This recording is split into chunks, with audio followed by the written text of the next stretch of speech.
Hello everyone, welcome back to Planet Coaster and welcome back to Summer Heights. Now, I do apologise if you can hear the noise of my computer whirring away in the background.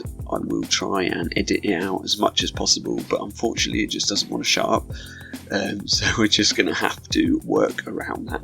Now, it's been a little while since we've been in the game or posted videos at all on the channel, as I've been extremely busy and I just haven't really had a chance.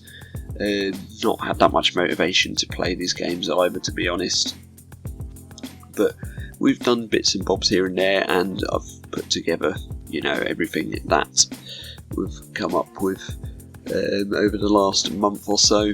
It's been sort of a case of just doing smaller, spending less time, I guess, on it, and doing things in small bits rather than long sessions. So sometimes I feel like that's a better way to get things done anyway, because your brain isn't trying to work too hard. I don't know what I'm talking about.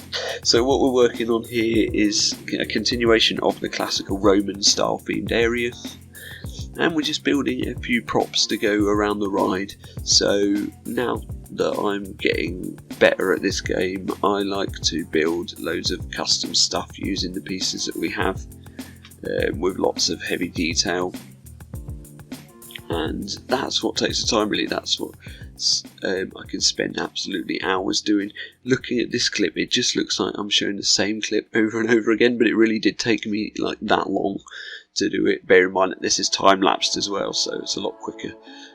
So that's at least half an hour gone just there in the last minute.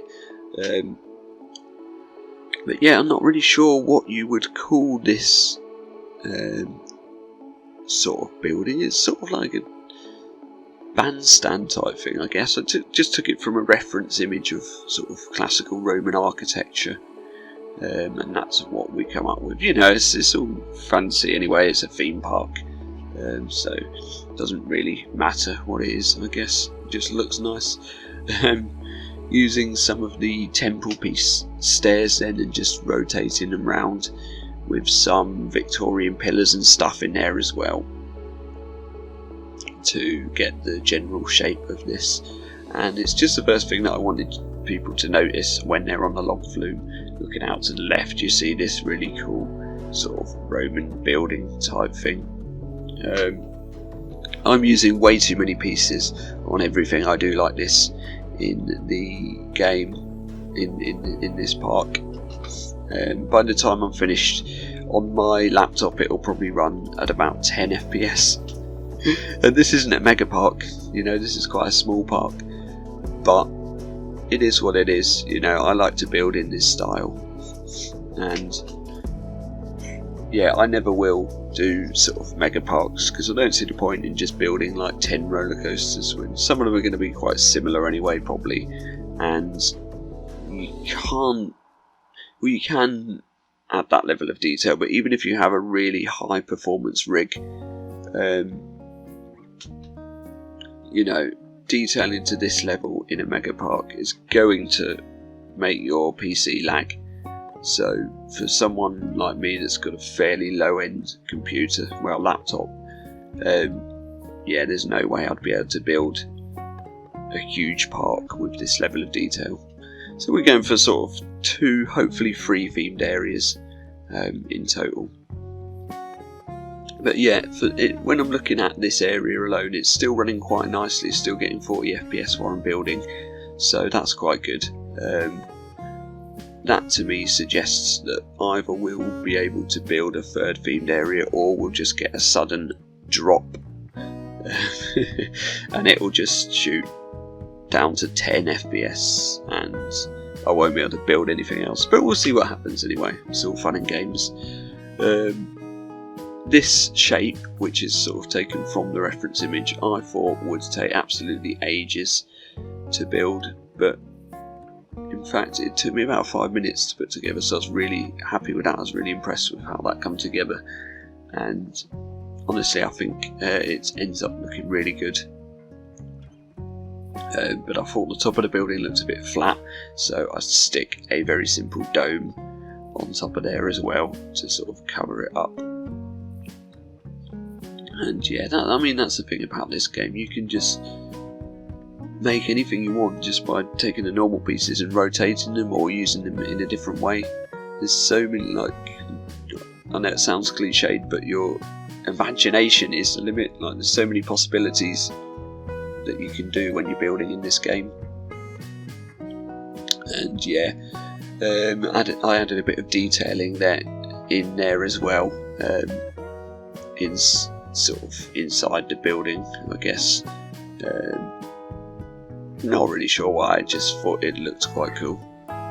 So that's pretty much my philosophy for anything I build when I'm playing games like this. As long as it looks good, I'm happy. Nothing has to be entirely realistic, because at the end of the day it's a game. We do end up moving this structure as well, just basically, and this sounds really bad, but basically because I wanted the screenshot to look good, and where it is now, putting the screenshot in the right place, you couldn't really see it properly behind the station for the log flume, which is what we're going to be working on now. Originally I built a completely different station, but I felt it had a little bit too much of an Arabian vibe, which wasn't what we're going for. So I moved that away because it might be something that I tamper about with later and try for another station for another ride. But yeah, it just didn't work for this one, so we went for something very sort of traditional. In the end, quite open plan, I guess. I don't know if open plan is really the word. This isn't a property show, is it? But yeah, one of those stations that you can just see all the way through, very open. It took me quite a while to build this, but like anything in the game, you just build one part of it and you can duplicate it across. That's what I find so handy. The little technique of using off-grid pieces, putting them all together and then putting one grid piece there, so you can even just use this little wooden post that sits on a grid, and you can then copy everything across and it will all be perfectly aligned to the grid. So if you struggle with OCD like I do, then you'll know that everything's in the right place if you do it like that.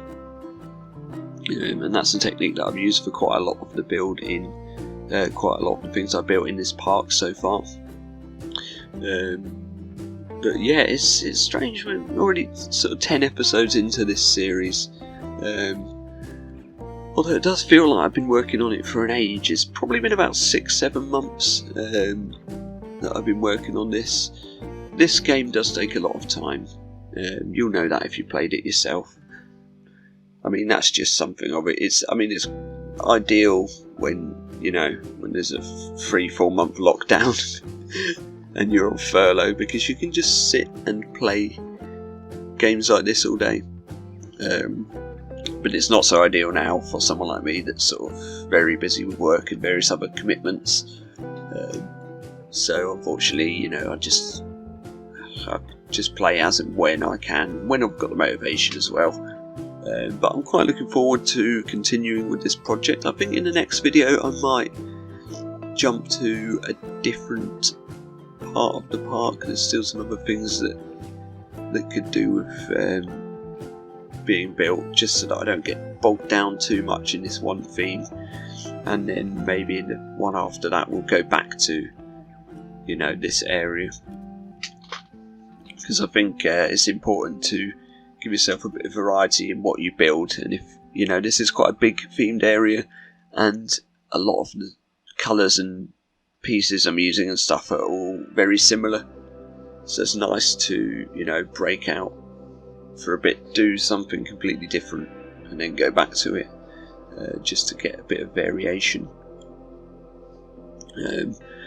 But yeah, it's the station's coming together pretty nicely here. As you can see, we're just using some of the floor pieces to make the floor fit in a bit more rather than just the generic one.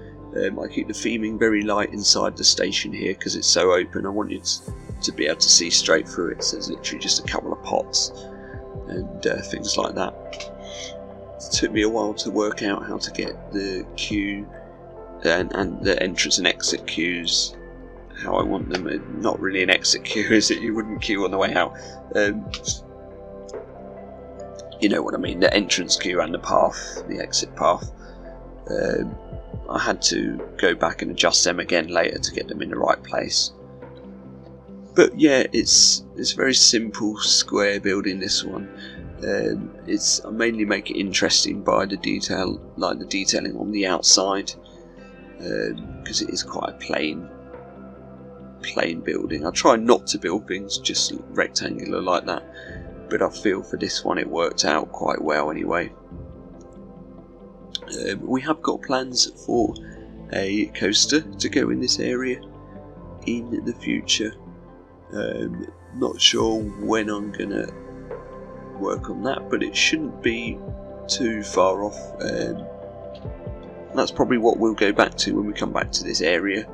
There'll probably be quite a bit that I do sort of without recording as well, just off camera. Sorry if you can hear that whirring again, the computer's piping up again.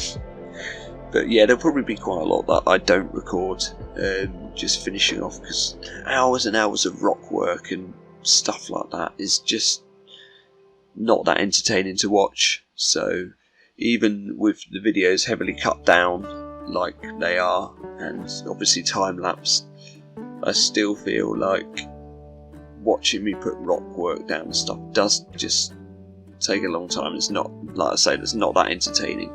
So yeah, I probably won't be recording every single thing that I do in the park, just to make it more interesting to watch, show you just the interesting bits, I guess, or other bits that I find interesting. I try and keep these videos fairly short as well, under half an hour.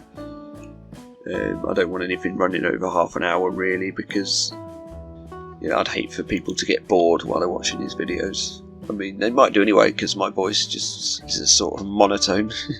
I'm really sorry, there's nothing I can do about that. That is just how I talk, I'm afraid. So yeah, putting in the props here.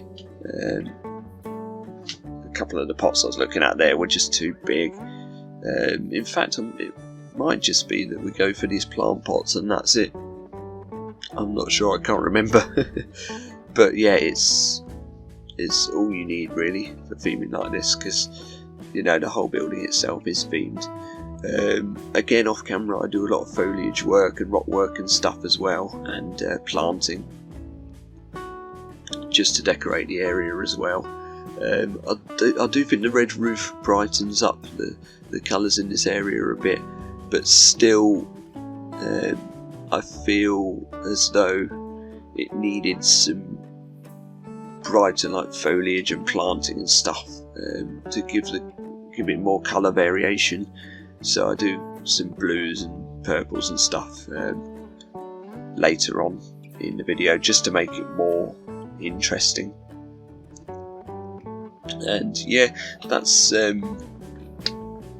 pretty much it. I mean, these sort of log flumes in real life, a lot of log flumes are just very basic and unthemed, but you do get the odd one or two, like Disneyland and Disney Universal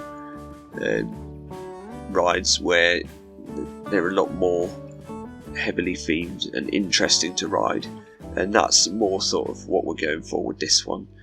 I want it to have theming all around it pretty much. It's a proper theme park ride, not just an amusement park ride, I guess.